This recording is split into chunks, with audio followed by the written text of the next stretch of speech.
नमस्कार, श्री स्वामी समर्थ। मी आज परत एकदा तुमच्यासाठी एक नवीन रेसिपी घेऊन आलेली आहे। आपल्याकडे घरी सर्व प्रकारच्या डाळी थोड्या थोड्या प्रमाणात असतातच।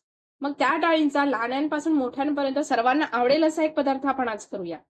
इथे मी घेतलेली आहे अर्धी वाटी मुगाची डाळ, अर्धी वाटी मसूर डाळ, अर्धी वाटी चना डाळ आणि वाटाणे।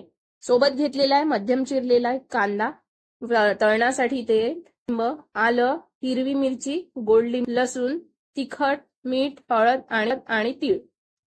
तुम्ही वाटाणे आणि याच्यासोबत मोठ सुद्धा घेऊ शकता। मोठमुळे पकोडे हे छान कुरकुरीत होतील। तर ह्या डाळी आपण आता रात्रभर सगळ्या मिक्स करून रात्रभर पाण्यात भिजवून ठेवूया। आणि जर तुम्ही विसरले तरी काही हरकत नाही, सकाळी उठून तुम्ही 3 ते 4 तास गरम पाण्यामध्ये भिजवून ठेवून सुद्धा हा पदार्थ तयार करता येऊ शकतो। इथे तुम्ही बघू शकता रात्रभर ज्या डाळी आपण भिजत घातल्या होत्या त्या मी सकाळी उपसून घेतल्या आणि मिक्सरवर जाडसर अशा वाटून घेतल्या। तर आपण आता त्याच्यामध्ये घालूया हे जे आपण तिखट, मीठ, हळद हे सगळं घेतलं होतं हे सगळं घालूया।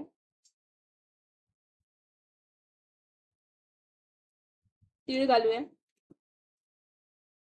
हिरवी मिरची, आलं, लसूण याची मी पेस्ट केली ती आपण यात घालूया।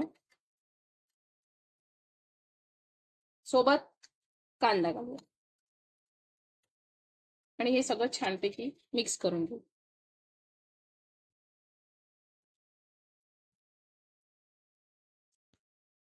तुम्ही बघू शकता मी हे मिश्रण छान प्रकारे सगळं छान मिक्स करून घेतलेलं आहे। यातीलच काही मिश्रण मी हे बिना कांद्याचं मी मिक्स करून घेतलेलं आहे। तुम्हाला वाटल्यास, तुम्हाला आवडत असल्यास याच्यामध्ये तुम्ही किसलेला गाजर, किसलेला कोबी घालू शकता किंवा तुम्ही पालक सुद्धा बारीक चिरून घालू शकता, ज्यामुळे लहान मुलांच्या पोटामध्ये पौष्टिक भाज्या या जातील। तुम्ही बघू शकता इथे मी तेल छान तापत ठेवलं आहे।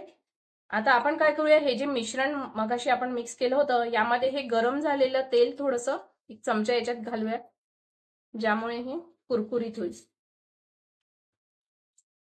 तर आपण याचे आता छोटे छोटे छान पकोडे तळून घेऊया।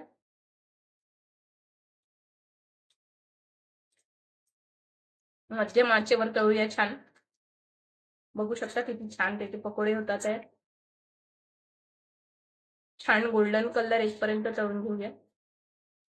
यात कुठल्याही प्रकारचं पीठ मिक्स करण्याची गरज नाही, बेसन किंवा तांदळाचं पीठ, कारण ह्यामध्ये आपण ऑलरेडी चण्याची डाळ घेतलेली आहे। तर आपण हे सगळे तळून घेऊया अशा प्रकारे। आता बघू शकता आपल्या गरमागरम मिश्र डाळीचे पकोडे छान तयार आहे। सोबत मी कढी केलेली आहे, तुम्ही हवं तर सॉस किंवा हिरव्या चटणी सोबतही खाऊ शकता। बाहेर मस्तपैकी पावसाचे वातावरण आहे, मस्त गरमागरम कढी आणि पकोडीचा आस्वाद घेऊया। तुम्ही करून बघा आणि कसे वाटले ते कमेंटद्वारे नक्की सांगा। लाईक, सबस्क्राईब, शेअर करायला विसरू नका।